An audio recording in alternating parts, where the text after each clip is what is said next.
मरकजी वजीर बराए कॉरपोरेट उमूर, सड़क ट्रांसपोर्ट और हाईवेज ने लद्दाख का दौरा किया, जहां मुख्तलिफ वफूद ने उनसे मुलाकात की। इन वफूद में हिल कौंसिल लेह, ट्रांसपोर्टर्स, होटल मालिकान, किसान, मजहबी तंजीमें, ख्वातीन, नुमाइंदगान और दीगर अहम शहरी शामिल थे। इन्होंने अपने मसाइल को उजागर किया, जिन्हें मरकजी वजीर ने मुतल्लिका वजारत तक पहुँचाने की यकीन दहानी कराई। इस दौरान वफूद ने वजीर आजम की क़यादत वाली हुकूमत की जानिब से लद्दाख को खुसूसी तवज्जो देने पर शुक्रिया भी अदा किया। बारे में आपके समक्ष रखा है, मुझे अच्छा लग रहा है आप लोगों से मिलके।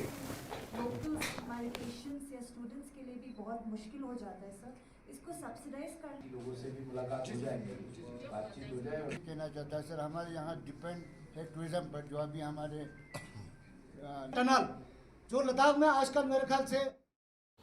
और मरकजी वजीर ममलिकत बराए कॉर्पोरेट अफेयर्स, रोड ट्रांसपोर्ट और हाईवेज ने बजट पर मीडिया ब्रीफिंग दी है। उन्होंने बताया कि 2021 से 2020 तक अब तक का लद्दाख को 20,760 करोड़ रुपए दिए जा चुके हैं, जबकि इस साल के बजट में 4,692 करोड़ रुपए मुख्तस किए गए।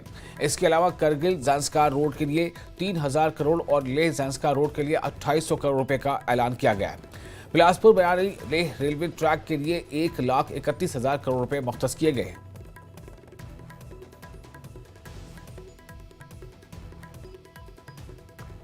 तो जो रोड ट्रांसपोर्ट मिनिस्ट्री है, उसमें जो कारगिल ज़ांस्कार रोड बन रही है, वो लगभग 3,000 करोड़ रुपए की 224 किलोमीटर की रोड बन रही है, जिससे कारगिल से ज़ांस्कार का आना जाना सुगम भी होगा और सीमलेस भी होगा। वो ऐसा मानते हैं कि ये हम इस साल के अंत तक, नवंबर दिसंबर तक वो रोड पूरी कर पाएंगे। एक लेह से ज़ांस्कार की भी कनेक्टिविटी की तैयारी चल रही है, उस पर काम चल रहा है। लगभग 2,800 करोड़ रुपए की लागत से नीमू से होते हुए जो ज़ांस्कार के लिए रोड बन रही है, उससे पहले लेह से ज़ांस्कार जाने के लिए कारगिल होके जाना पड़ता था, और वो लगभग 470 किलोमीटर का रास्ता था।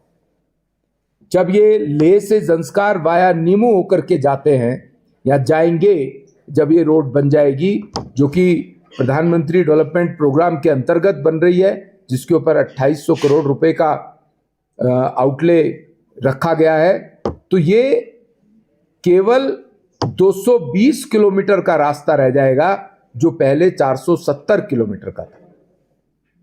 इससे पैसा भी बचता है, इससे टाइम भी बचता है, इससे एनर्जी भी बचती है। और एक